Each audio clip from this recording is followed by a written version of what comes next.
एक औरत ने पुरुष को छोड़ कुत्ता से क्यों किया विवाह, क्यों की शादी। नमस्कार, जय श्री राधे, जय श्री कृष्णा। दोस्तों, आज की वीडियो, आज का प्रसंग बड़ा ही अचंभित कर देने वाला है। वास्तविक ऐसा कैसे हो गया जो एक स्त्री ने एक पुरुष को छोड़ करके एक कुत्ता के साथ में विवाह किया। दोस्तों, क्या मजबूरी थी उस औरत की, जो उस औरत ने पुरुष को छोड़ एक कुत्ता से विवाह करना पड़ा। दोस्तों, आपसे निवेदन है कि इस वीडियो को आप शुरू से लेकर अंत तक अवश्य ही देखना। यदि पूर्ण जानकारी जानना चाहते हो, हमारे साथ शुरू से लेकर अंत तक ही देखना। वीडियो शुरू करते हैं। दोस्तों, उससे पहले निवेदन है आपसे, आपने अभी तक हमारे इस चैनल को सब्सक्राइब नहीं किया है, इस चैनल पर आप पहली बार आए हो तो इस चैनल को सब्सक्राइब भी कर लेना। बेल आइकन घंटी वाला बटन भी दबा देना, ताकि जो भी वीडियो हम अपलोड करें उसका नोटिफिकेशन सबसे पहले आपको मिलता रहे। कमेंट में अपनी राय अवश्य ही रखें। दोस्तों, बड़ी उम्मीद रहती है आप लोगों की, आपका प्यार और स्नेह ही हमें अच्छी वीडियो बनाने के लिए प्रेरित करता है। तो दोस्तों, वीडियो शुरू करते हैं कि एक स्त्री ने एक कुत्ता के साथ क्यों किया विवाह, जानते हैं इस वीडियो के माध्यम से। एक किसी नगर की बात है। दोस्तों, वहाँ एक सेठ रहा करते थे। बड़े ही साहूकार, बड़े पैसे वाले व्यक्ति थे। उन सेठ के घर में उनकी पत्नी थी, जो सेठानी के नाम से विख्यात थी। दोस्तों, जब भी किसी को मदद की जरूरत होती थी, वे सब लोग उन सेठ के पास में आकर के, सेठ के घर आकर के गुहार लगाते थे। वो सेठ और सेठानी उन असहायों की सहायता किया करते थे, उन्हें मदद किया करते थे। दोस्तों, बड़े अच्छे थे, किसी भी बात का उनके जीवन में दुख नहीं था, बड़े सुख से अपना जीवन व्यतीत कर रहे थे। लेकिन सेठ जो थे, सब कुछ होने के बाद भी बड़े दुखी थे। उनकी पत्नी के द्वारा किसी बालक ने जन्म नहीं लिया, किसी संतान को उन सेठानी ने जन्म नहीं दिया। दोस्तों, होता क्या है, उधर जो सेठानी थी वो भी बड़ी बेचैन होती हैं, बड़ी दुखी होती हैं। सेठ पैसा तो बहुत कमाते थे, लेकिन पैसा को बरतने वाला कौन होगा, बस यही सोचती रहती थी वो सेठानी। एक दिन सेठ के पास में सेठानी पहुंची। रात्रि का वक्त था। पैरों को दबाने लगी और आंखों से अश्रुधारा बहने लगी।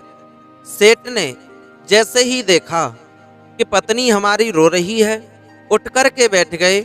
पूछने लगे, प्रिय, तुम रो रही हो? हाँ, क्यों? घर में, परिवार में हमारे वैसे कोई है भी नहीं जो तुम्हें तंग करेगा, परेशान करेगा, लेकिन ये बताओ, तुम्हारी आंखों में आंसू क्यों आए? मैं आपकी आंखों में आंसू नहीं देखना चाहता। दोस्तों, सेठ ने पूछा, क्या तुम्हें किसी नगर के व्यक्ति ने अपमानित किया है? क्या कोई ऐसी बात कही है जिससे तुम्हारे दिल पर कोई ठेस पहुंची हो? वो बात हमें बताओ। सेठानी ने जवाब दिया, स्वामी, मुझे किसी ने कुछ नहीं कहा है। सिर्फ बात तो वो है कि परमात्मा ने हमें वैसे तो सब कुछ दिया है, किसी भी चीज की कमी नहीं है, अपार धन है, आप भी बहुत कमाते हो, लेकिन दुख एक बात का है कि परमात्मा ने हमें कोई संतान नहीं दी है, और बिना संतान के इस घर में रहना एक भूतों के समान वास करना है। हमसे अब इस घर में रहा नहीं जाता। जब भी आप बाहर कहीं काम से निकल जाते हो तो घर पर मैं अकेली रह जाती हूँ, तो अकेले ये घर मुझे खाने के लिए दौड़ता है। बस मेरी एक ही चाहत है कि परमात्मा सिर्फ हमारी टेर को सुन लेता, पुकार को सुन लेता, जो मेरे घर में भी एक चिराग जल जाता, पुत्र रूपी चिराग हो जाता, जिससे घर में जो अंधेरा पड़ा है वो प्रकाश हो जाता।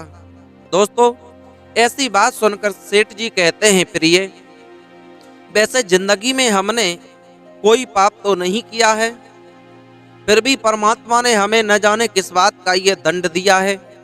निसंतान पता नहीं क्यों रखा है। हो सकता है कि पूर्व जन्म में तुमने किसी के पुत्रों को मरवाया हो, उस वजह से आज हमें कोई पुत्र देखने को परमात्मा ने नहीं दिया। ऐसी बातें सेठ जी कर रहे थे तो सेठानी ने जवाब दिया, पिया, अब चौथापन भी आ जाएगा। कुछ दिनों की बात है, शादी को काफी समय हो गया। जब कोई संतान नहीं है, कोई उपाय ऐसा करो, भगवान के भरोसे ही मत बैठे रहो कि संतान जब परमात्मा चाहेगा तब होगी। कब होगी? क्या बुढ़ापा आ जाएगा तब होगी? इसलिए आप मेरा कहना मानो कि किसी वैद्य हकीम से कोई ऐसी दवा लेकर आओ, कोई जड़ी बूटी लेकर के आओ, किसी अच्छे सच्चे भगवान के भक्त के पास चलो, जो भगवान का भक्त दुआ दे दे, जिससे हमारे घर में भी एक पुत्र हो जाए। दोस्तों, आज सेठानी की बात सुनकर के सेठ ने देरी नहीं लगाई। इधर उधर के जो भी प्रसिद्ध महान सच्चे भगवान के भक्त थे, उन सबके पास में जाकर के वो सेठ दुआएं भी लेते हैं और दवा भी लेते हैं। किसी हकीम और वैद्य को नहीं छोड़ा जिससे दवा न ली हो, लेकिन पत्नी को, उन सेठानी को कोई फायदा नहीं हुआ। दोस्तों, जब उनके घर में कोई संतान नहीं हुई तो अब और ज्यादा दुखी होने लगे। क्या कारण है? परमात्मा हमारी मदद क्यों नहीं कर रहे? ऐसी कौन सी हमसे भूल हो गई है जो परमात्मा हमारी नहीं सुन रहे? दोस्तों, क्या होता है, एक दिन सेठ जी जो थे सेठानी से कहते हैं, दान पुण्य में हम कभी पीछे नहीं हटे थे, लेकिन अब हमारा मन ये करता है कि किसी को दान पुण्य बिल्कुल न दें, क्योंकि उस दान को देने से हमें कोई फल ही नहीं मिलता है, तो काहे को अपना पैसा और लुटाएं। दोस्तों, एक दिन एक दरवाजे पे भिखारी आया, यानी भिखारी के समान पीले वस्त्रों में एक व्यक्ति आया। आज जब वो भिक्षा मांगने लगा तो उन्होंने फटकार लगाई। सेठ और सेठानी ने फटकार करके भगाना चाहा तो एकदम से वो दुआएं देने लगा, कहने लगा, हे सेठ, हे सेठानी जी, हम आपके यहाँ पर आस लगाकर आए थे, लेकिन आप फटकार मत लगाओ, आपकी हर मनोकामना पूरी होगी। आज हमें भिक्षा दे दो, जो हम भीख मांग रहे हैं, थोड़ा सा कुछ हमें दान दहेज दे दो, जिससे हमारे परिवार की गुजर बसर हो जाए। दोस्तों, सेठानी ने जैसे ही सुना कि ये दुआ तो बहुत बड़ी बड़ी दे रहा है कि हमारे मन की इच्छा पूरी होगी, तो सेठानी ने कहा, यदि तुम हमसे भिक्षा मांग रहे हो, हम तुम्हें देते हैं, लेकिन हमारी एक ही अरदास है कि हमें पुत्र की प्राप्ति हो जाए। वो बेचारा गरीब कह देता है, आप चिंता न करो हे सेठानी, एक दिन जरूर होगा कि तुम्हारे घर में भी संतान होगी, पुत्र पैदा होगा। दोस्तों, आज जो भी भिक्षा मिलता है उसे लेकर के गरीब तो वहां से चला जाता है। जब काफी दिन बीत गए, लगभग 1 वर्ष हो गई, जब सेठानी के घर में कोई बालक पैदा नहीं हुआ। अब तो सेठ को और सेठानी को ऐसे दरवाजे दरवाजे भटकने वाले उन भिखारियों से, जो हाथ देखने में ठगते हैं, उनसे घृणा होने लगी। सोचने लगे कि ये लोग सिर्फ अपना पेट भरने के लिए झूठ बोलते हैं और हम नहीं चाहते हैं कि इन झूठे व्यक्तियों को हम दान करें, क्योंकि परमात्मा हमारी अब सुनने वाला है ही नहीं, अब तो बुढ़ापा आने वाला है। दोस्तों, उधर क्या होता है कि एक दिन उन सेठ के दरवाजे पे एक जादूगरनी आई और जादूगरनी ने आवाज लगाई है, अरे सेठ जी, अरे सेठानी जी, हम आपका बहुत काफी नाम सुन करके आए हैं कि आप दान लुटाने में माहिर हो, लेकिन परमात्मा ने अभी तक आपकी नहीं सुनी है। कोई परमात्मा ने आपको पुत्र नहीं दिया। उस बात पर आप बड़े दुखी रहते हो। लेकिन जाओ, मेरा वचन है कि 1 वर्ष लौट करके जब आएगी कि तुम्हारे घर में पुत्र ही खिलेगा। दोस्तों, ऐसी बात सुनकर के सेठानी जादूगरनी के पास आई और जवाब देती हैं, हमें पता है तुम जैसे ऐसी हाथ देखने वाले, दुआएं देने वाले मेरे दरवाजे न जाने कितने आए। उनको मैंने दान दहेज खूब दिया, लेकिन कभी किसी की दुआ काम नहीं करी। अब हम तुम्हें कुछ दक्षिणा नहीं दे सकते। दोस्तों, जादूगरनी बार बार गुजारिश करती है, कहती है आज मेरा कहना मानो, मैं आपको एक जड़ी बूटी देती हूँ, उस दवा को आप खा लेना, आप अवश्य ही गर्भ धारण करोगी और आपके घर में अवश्य ही पुत्र की प्राप्ति होगी। दोस्तों, सेठ ने कहा, सेठानी कोई बात नहीं, जब इतनों को हम दान देते चले आए, सबकी बात मानते चले आए, आज इसकी भी बात मान लो, इस जादूगरनी की भी बात मान लो। दोस्तों, उसी वक्त सेठानी जादूगरनी से कहती है, ठीक है, जो तुम कह रही हो उसे हम करने को तैयार हैं। जादूगरनी ने अपने झोला में से एक जड़ी बूटी निकाली और उसे सेठानी के हाथों में थमा दिया।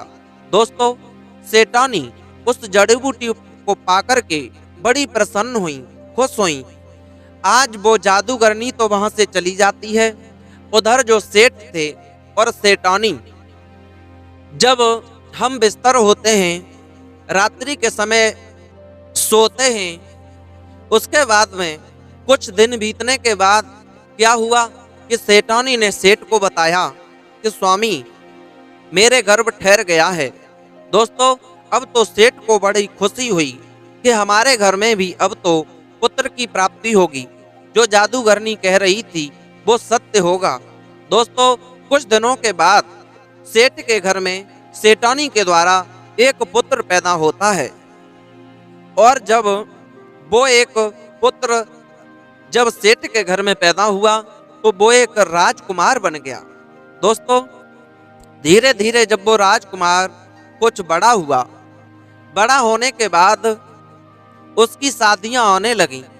उधर सेठ जो थे और सेठानी बड़े प्रसन्न होते हैं, बड़े मग्न होते हैं, अपने बेटा को बड़े अच्छे ढंग से अपने घर पर रखते हैं और बस यही सोचते हैं कि हमारा बेटा हमारे जीवन में उजाला लेकर के पैदा हुआ है, ये तो हमारे घर का, परिवार का एक चिराग है। दोस्तों, ऐसी बात को करते हैं जब वो सेठ और सेठानी।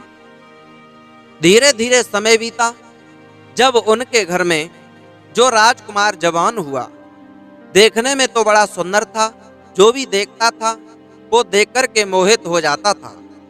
अब जब उस राजकुमार की, उस सेठ के लड़का की शादियां आई हैं, तो उन्होंने एक किसी राज्य से शादी कर ली और जब शादी की है, शादी करने के लिए यानी शादी तय कर ली और तय करने के बाद जो बारात का समय था, वो राजकुमार घोड़ी पे बैठ करके वरना बन करके जब गया, चलता हुआ जा रहा था, तो रास्ते में क्या होता है, वही जादूगरनी मिलती है जिसने सेठानी को वो दवा खिलाई थी। आज वो भी जादूगरनी देख करके मोहित हो गई। जब सेठानी को दवा दी थी उस समय उसकी उम्र बहुत कम थी, इसलिए वो जादूगरनी अब कुछ जवान अवस्था में हुई। तो वो उस राजकुमार को देखकर, सेठ के पुत्र को देखकर वो भी खुश हो गई, मोहित हो गई। सोचने लगी, ये राजकुमार जो वरना बना जा रहा है, यदि ये मेरा दूल्हा बन जाता, मैं इसकी पत्नी होती तो कितना अच्छा होता। यही सोच करके जब वो आगे को बढ़ी है, अब तो पलक नहीं मार रही, बार बार सूरत को निहार रही है, क्योंकि वो राजकुमार की सूरत उसके दिल और दिमाग में बस चुकी थी। जब राजकुमार का रथ आगे जा रहा था, घोड़ी पर सवार होकर के राजकुमार आगे को बढ़ रहा था और तब वो जादूगरनी उसे देख रही थी, नजर नहीं हटा रही थी। रास्ते में आगे आगे घोड़ी पर वो राजकुमार, उसके पीछे पीछे जादूगरनी चलती जा रही थी। ठोकरें भी खा रही थी। रास्ते में कंकड़ पत्थर पड़े थे, उनसे उसके पैर चोटिल हो चुके थे, लेकिन एक भी बार वो जादूगरनी नजर नहीं हटाना चाहती थी। वो तो बस यही चाह रही थी कि मेरी शादी इस राजकुमार के साथ हो जाती तो कितना अच्छा था। दोस्तों, जहां बारात जा रही थी उस नगर में जब वो राजकुमार बारात को लेकर के पहुंचा है, तो वो जादूगरनी वहीं से वापस होकर के किसी पड़ोसी गांव में पहुंच जाती है। उधर विधि विधान के द्वारा राजकुमार की शादी होकर के जब घर पर आती है, सेठ के घर पर, तो बड़ी खुशियां मनाई गईं। नव दुल्हन के स्वागत सम्मान के लिए बड़े पुष्प बरसाए गए, फूलों को बिछाया गया। इतना सम्मान हुआ, बहुत ज्यादा। दोस्तों, उधर जब राजकुमार और राजकुमार की पत्नी वे दोनों अपने घर पर अपने विवाह जीवन का आनंद ले रहे थे, उधर जो जादूगरनी थी वो उसी नगर के किनारे एक झुग्गी बना करके रहने लगी थी। दोस्तों, उसे पता पड़ा कि ये बारात जो गई थी, जो दूल्हा बन करके गया था, वो कोई और नहीं था, वो तो एक सेठ का लड़का था, राजकुमार, जो कि मैंने सेठ की पत्नी सेठानी को जो दवा दी थी, जड़ी बूटी दी थी, उसके द्वारा पैदा हुआ था। दोस्तों, आज जब वो जादूगरनी सेठ के घर पर जाती है और सेठ के घर जाकर राजकुमार से कहती है, हे राजकुमार, तुम मेरे साथ शादी कर लो। राजकुमार ने जवाब दिया, मैं तुम्हारे साथ कैसे शादी कर पाऊंगा, क्योंकि मेरी शादी तो इस राजकुमारी के साथ हो गई है जो मेरे घर में मेरी दुल्हन बनी बैठी है। दोस्तों, ऐसी बात सुनकर जादूगरनी कहने लगी, तुम मेरे साथ शादी नहीं करोगे तो फिर एक काम करो कि तुम मेरे साथ रात जरूर बिताया करो। दोस्तों, ऐसी बात को सुनकर राजकुमार कहता है, ऐसा मैं कदाप नहीं कर पाऊंगा। और जब उसने मना किया, तब तक सेठानी की नजर पड़ी कि हमारे बेटा से यह जादूगरनी क्या बातें कर रही है। तो जादूगरनी के मन की बात को वो सेठानी नहीं भांप पाई थी। सेठानी ने आकर जादूगरनी से कहा, कहिए जादूगरनी, अरे तुम तो वही हो जो तुमने हमें उस दिन आकर के मेरे आंखों के आंसुओं को पोंछ करके पुत्र रतन का वरदान दिया, यानी वो औषधि दी थी। उसी औषध के द्वारा मेरे ये एक पुत्र पैदा हुआ है। दोस्तों, इस बात को सुनकर राजकुमार कहता है, जादूगरनी, तुम कह रही थी कि तुम मुझसे शादी कर लो, लेकिन तुम तो मेरी जन्मदाता हो, तुम तो मेरे माँ के समान हो। तुम न होती तो शायद मैं नहीं होता, लेकिन मैं आपके साथ ऐसा कैसे कर सकता हूँ। दोस्तों, उधर तो ये बात हुई, उधर सेठानी ने जवाब दिया जादूगरनी से कि हे जादूगरनी, अब तुम दिल खोल करके जो भी मांगना चाहो मांग सकती हो। जादूगरनी कहने लगी, हमें ये देना चाहती हो सेठानी, तो हमें ये अपना पुत्र दे दो। एकदम से जादूगरनी ने जब ये कहा, सेठानी ने कहा, क्या पागल हो रही हो? अरे, मैं कितनी उतावली थी पुत्र के लिए, तभी ये पुत्र मिल पाया, वो भी अब मैं तुम्हें कैसे दे सकती हूँ, कुछ और मांग लो। तब वो जादूगरनी बातें बनाकर बोली, कोई बात नहीं, ये तो बात सेठानी सिर्फ हमें मजाक में कह रही थी कि तुम क्या कहोगी। दोस्तों, अब जब जादूगरनी वहां से सेठ के घर से चली जाती है, बस वही इंतजार करती है, रात दिन उस राजकुमार की सूरत ही उस जादूगरनी के दिल और दिमाग में भटकती रहती है।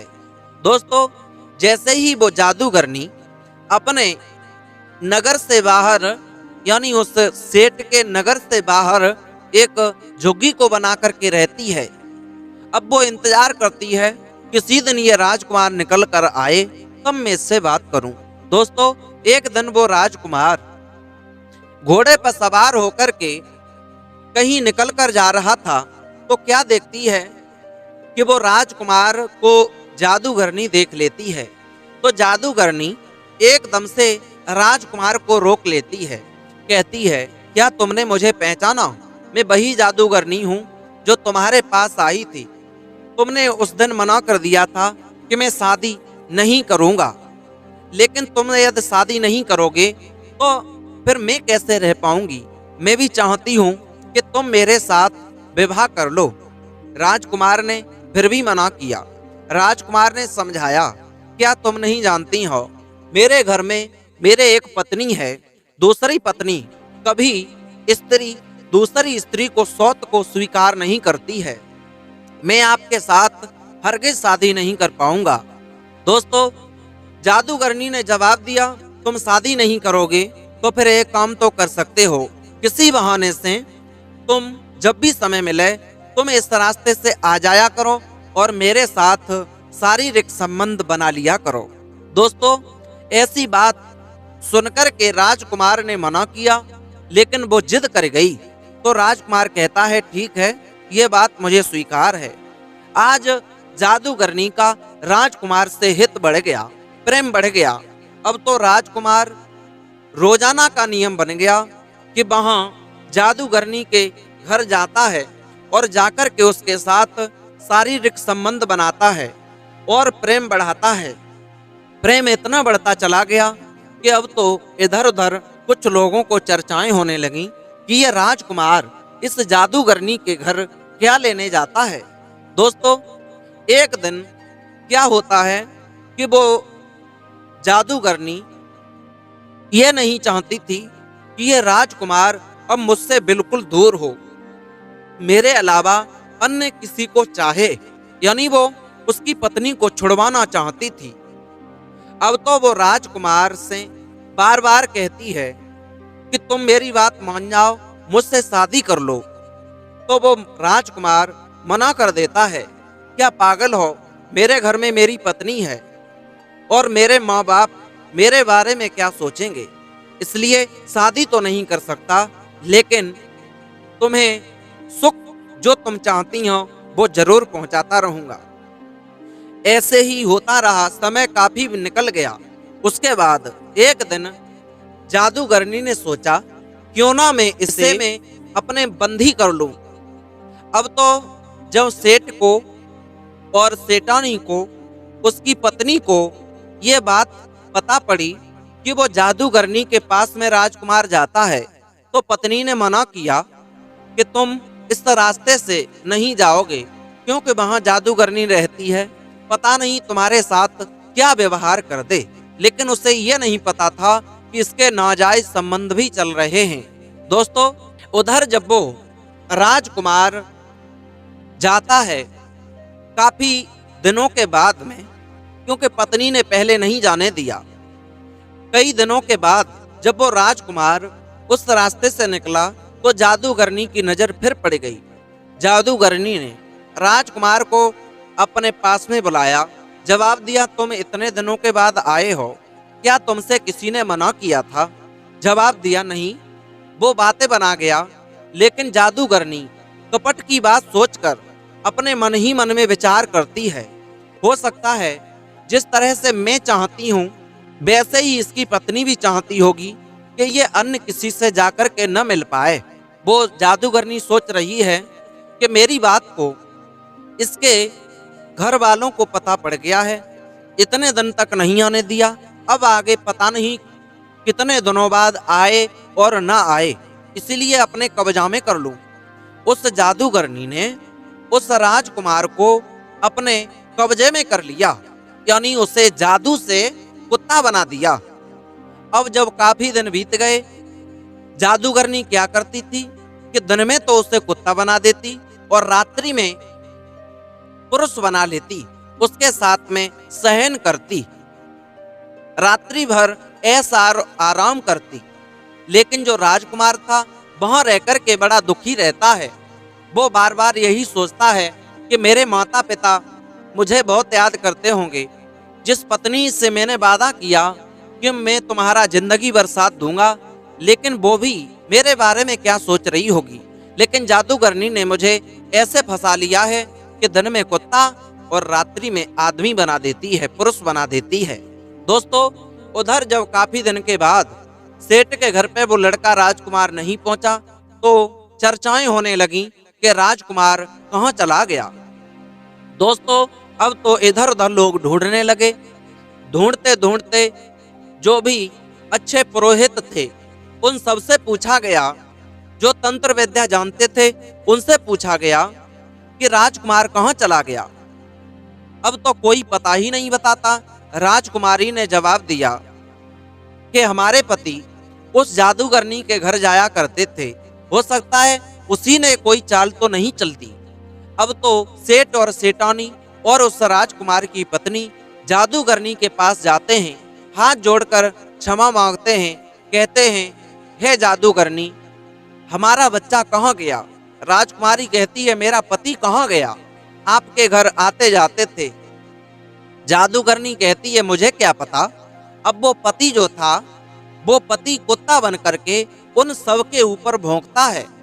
वो नहीं समझ पा रहे कि यहाँ पर होता तो यहीं तो घर में होता, उस जादूगरनी के घर में भी नहीं था। तो जादूगरनी ने बताया चाल चल के कि तुम्हारा जो पति, और सेठानी से कहा तुम्हारा पुत्र किसी दूसरे राज्य में भटक गया है। अब तो इधर उधर दूसरे राज्यों में ढूंढा गया।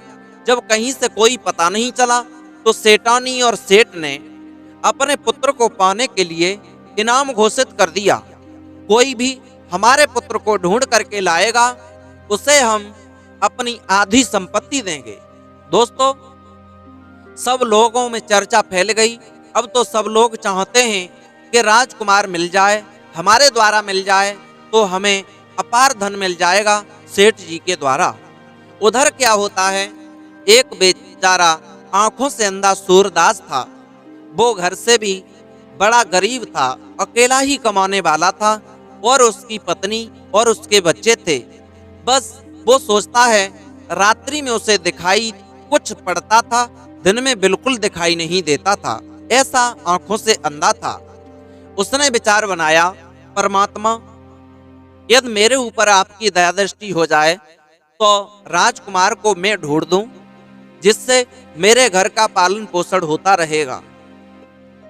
आज वो सूरदास जो था वो चलता है और परमात्मा से गुहार लगाता है, हे परमात्मा, मेरे अन्नदाता सिर्फ आप ही हो, क्योंकि मैं कमाता नहीं हूँ और बच्चों को मैं कहाँ से खिला पिला पाऊंगा, इसलिए ये इनाम भी बहुत अच्छा है, मुझे मिल जाए तो अच्छा है, राजकुमार मेरे ही द्वारा ढूंढ दिया जाए। अब वो जब परमात्मा से विनती करता है, वो सूरदास, तो आकाश से देववाणी होती है, उस व्यक्ति को सुनाई देती है जो आंखों से अंधा था, कि वो एक जादूगरनी ने कुत्ता बना लिया है। राजकुमार एक जादूगरनी ने कुत्ता बना लिया है और सेठ के नगर के किनारे पर एक झुग्गी में रह रही है, यानी झोपड़ी बनाकर रह रही है। दोस्तों, आज रात्रि के वक्त जब वो पहुंचता है तो क्या देखता है कि वहां एक पुरुष उस जादूगरनी के साथ संबंध बना रहा था, ऐसा आराम कर रहा था। वहीं छुपा छुपा वो सूरदास सुन रहा है तो वो व्यक्ति कह रहा है जादूगरनी से कि तुमने मेरे साथ अच्छा नहीं किया, जो तुम मुझे दिन में कुत्ता और रात्रि में पुरुष बना करके अपने जिस्म से खिलवाड़ करवाती हो और मेरे माँ बाप को धोखा दिलवा रही हो। मेरी पत्नी क्या सोच रही होगी, उन पर क्या बीत रही होगी। दोस्तों, इस तरह कहते हुए जब उस सूरदास ने सुना तो वो सूरदास वहां से चला और चलकर के सोचता है कि अब तो मुझे इनाम मिल ही जाएगा। जैसे देववाणी हुई है, जो भगवान ने हमें आवाज सुनाई दी, वो ठीक सत्य थी कि दिन में कुत्ता और रात्रि में मर्द बना लेती है वो जादूगरनी। सेठानी के पास पहुंचा, सेठ के पास पहुंचा, जवाब दिया तुम्हारे बच्चे को मैं ढूंढ कर ला कर देंगे। सब नगर के लोग भी इकट्ठे थे तो उन्होंने जवाब दिया, देखो ये आंखों का अंधा व्यक्ति कैसे ढूंढ पाएगा, कैसे देख पाएगा। जवाब दिया, मुझे पता है तुम्हारा बच्चा है कहाँ, जो तुम्हारे इनाम रखा है वो इनाम यदि तुम हमें दे दो तो वो पुत्र तुम्हारा तुम्हें मिल जाएगा। बोले हम जो भी इनाम रखा है आदि संपत्ति हम तुम्हें देंगे, तुम हमारे बेटा राजकुमार को ढूंढ कर लेकर के आओ। दोस्तों, आज जब वो सूरदास चला, उस सूरदास ने सारी हकीकत उन सेठ सेठानी और उसकी पत्नी को बताई कि उस जादूगरनी ने तुम्हारे बेटा राजकुमार को अपने जादू के द्वारा कुत्ता बना दिया है। पत्नी से कहा, तुम यदि अपने पति को पाना चाहती हो तो उनके पास जाओ, जादूगरनी से क्षमा याचना मांगना, कहना कि हमारा पति हमें वापस दे दो और ढूंढ तुम ही सकती हो, तुम कहीं से ढूंढवा दो। यदि वो मना करें, बहाने बनाएं, तो कहना कि आपके पास जो कुत्ता है उसे हमें दे दो। यदि वो उस देने को मना करें तो फिर मानना मत, उस कुत्ते को किसी तरह से तुम ले आना और उसके साथ शादी कर लेना, और जब तुम शादी कर लोगी उसके बाद में वो उसे कुत्ता नहीं बना पाएगी। दोस्तों, सेठ सेठानी और वो पत्नी चल कर के जादूगरनी के पास पहुंचे हैं। जवाब दिया है, हे जादूगरनी बहन, हमारे पति को हमें वापस दे दो, तुम ही ढूंढ सकती हो, क्योंकि तुमने ही, सेठ सेठानी ने कहा कि तुमने ही हमें वचन दिया और वरदान दिया जिससे वो पुत्र प्राप्त हुआ था, तुम ही अब जानो सो करो। जादूगरनी ने बहाने खूब बनाए, लेकिन उस राजकुमार की पत्नी ने कहा, हम ढूंढेंगे तो सही अपने पति को, लेकिन आप हमारी एक मदद करो। बोलो क्या मदद? बोलो जो तुम्हारा कुत्ता है इस कुत्ते को हमें दे दो। जादूगरनी को कुछ शक हुई कि कहीं इसे पता तो नहीं पड़ गया। कह दिया, ठीक है, इस कुत्ता को क्या करोगी, ले जाओ। और जब देने के लिए कहा और वो वहां से लेकर के जब चले और अपने घर आए, और घर आने के बाद उसका बस यही इंतजार करने लगे कि कब ये पुरुष बने। दोस्तों, जादूगरनी उधर पड़ी पड़ी तड़प रही थी। रात्रि का समय था, उसे इतना बोध नहीं रहा कि मेरे द्वारा कुत्ता जो लेकर के वो राजकुमार की पत्नी गई है, उसे इतना ध्यान नहीं रहा कि वास्तविक उसे हकीकत पता पड़ चुकी है। उसने अपने जादू के द्वारा जैसे ही उस कुत्ता को पुरुष बनाया तो उधर वो राजकुमार अपनी पत्नी के पास था। तब सब लोगों ने मिलकर के फिर दोबारा से उसकी शादी करा दी है। दोस्तों, तब जादूगरनी पहुंची है और जादूगरनी ने क्षमा मांगी है, मुझे क्षमा करना, कुछ ऐसी हमारी गलतियां थीं जिससे हमने आपके पति को कुत्ता बना करके अपने पास रखा। मैं नहीं समझती थी, मैं नहीं जानती थी कि आप भी इन्हें मेरे से दूर कर सकती हो, पा सकती हो, क्योंकि हमेशा सत्य की ही जीत होती है। दोस्तों, इस तरह से जादूगरनी एक सुंदर स्त्री बनकर के अपनी शादी कर लेती है और हंसी खुशी के साथ रहती है। उधर एक कुत्ता को पाकर के जो शादी की थी, उस राजकुमार से राजकुमारी ने इस तरह से एक कुत्ता के साथ एक स्त्री ने शादी की। दोस्तों, उम्मीद है आपको ये वीडियो पसंद आई होगी। यदि अच्छी लगी तो चैनल सब्सक्राइब करें, लाइक शेयर कमेंट करना न भूलें। फिर मिलते हैं ऐसे ही नए इंटरेस्टिंग टॉपिक के साथ, मोटिवेट करने वाली कहानी के साथ। तब तक के लिए सभी भक्तों को जय श्री राधे, जय श्री कृष्णा, जय हिंद, जय शिव।